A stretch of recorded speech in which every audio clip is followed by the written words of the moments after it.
പൂർത്തീകരിച്ചിട്ടില്ല എന്നാണ് അത് തന്നെ വലിയ അനുഗ്രഹമായി. കാര്യം വെച്ച് കഴിഞ്ഞാല് ഇപ്പൊ ഇത് തന്നെ ഇവിടെ നമ്മൾ ഇപ്രാവശ്യം കുറെ ഉമ്മമാരുണ്ട്. ഉമ്മമാരൊക്കെ പ്രായമുള്ളവര് അവർക്കൊന്നും മറ്റു ആഹാരം കഴിച്ചുള്ള ശീലമില്ല. ഒരു കഞ്ഞി എന്ന് പറയുമ്പോൾ അവർ ഓടി താഴെ എത്തും. അങ്ങനെ ഞാൻ കണ്ട കാഴ്ചയാണ് സ്മാരിമിനൊക്കെ. അതായത് നിങ്ങൾ നമ്മളെല്ലാവരും ദുആയിട്ടുണ്ട്. ഇനിയും ഇൻഷാ അല്ലാഹ് ഇനിയുള്ള നമ്മളെ മദീനയിൽ പോകുമ്പോൾ നമ്മളെ മുത്തുനബിയുടെ ആചാരത്തിൽ തീർച്ചയായിട്ടും നിങ്ങളെല്ലാവരും, നിങ്ങൾ മാത്രമല്ല എല്ലാ സംഘടനകളും ഞങ്ങൾക്ക് ഭയങ്കര പറഞ്ഞേ പറ്റത്തുള്ളൂ.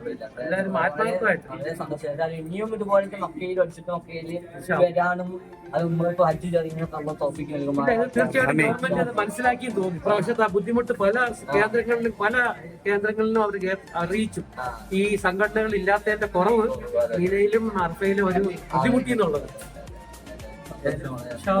നിങ്ങൾക്ക് ഇനിയും നല്ല സ്വന്തം ജോലിയിലും അതുപോലെ ബാക്കിയുള്ള കുടുംബ ജീവിതത്തിലും നിങ്ങൾക്ക് ഒരുപാട് പരിമിതികളുണ്ടാവും. ഒരുപാട് ആഗ്രഹങ്ങളും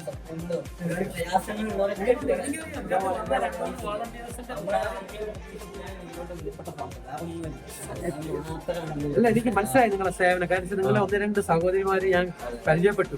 പലരും പല പല രോഗങ്ങൾ കൊണ്ട് ബുദ്ധിമുട്ടുന്നവരാണ്. എല്ലാവരും ദുആ ചെയ്ത് വസിയത്ത് ഞാൻ പറഞ്ഞിട്ടുണ്ടായിരുന്നു. ഇൻഷാ അല്ലാഹ് എല്ലാവർക്കും ദുആ ചെയ്തിട്ടുണ്ട്. പഠിച്ചവനെല്ലാം നമ്മളെ പ്രാർത്ഥന സ്വീകരിക്കട്ടെ. ഇനിയും അടുത്ത കൊല്ലവും നിങ്ങൾക്ക് ഇതിനെക്കാളും നല്ല രീതിയിൽ പ്രവർത്തിക്കാനുള്ള ആരോഗ്യവും ആയുസ്സും ആഫിയത്തും എല്ലാം നൽകട്ടെ പഠിച്ചവൻ. ഓക്കെ, അസ്സലാമു അലൈക്കും. All the best.